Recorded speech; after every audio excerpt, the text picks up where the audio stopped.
Good morning মিমিরা, good morning মামাইরা। সকাল সকাল ঘুমু থেকে উঠে আমি আমার মাম দুজনের সাথে গপ্প করছি, আর আমার মাম আমার ভিডিও করে দিচ্ছে। তোমরা কি করছো? তোমরা কি ভালো আছো? তোমরাও কি গপ্প করছো? আমি দেখো মাম দুজনের সাথে গপ্প করছিলাম আমাদের ভিডিও করতে করতে, যখন আমার ফোনের দিকে নজর পড়েছে আমি খেলা বন্ধ করে দিয়েছি, গপ্প করা বন্ধ করে দিয়েছি।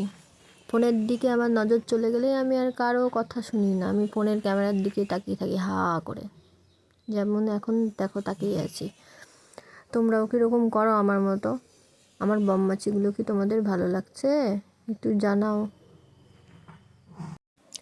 আমার বদমাইশিগুলো তোমরা কে কোথায় থেকে দেখছো একটু জানিও আমাকে, আমি অপেক্ষা করছি জানার জন্য।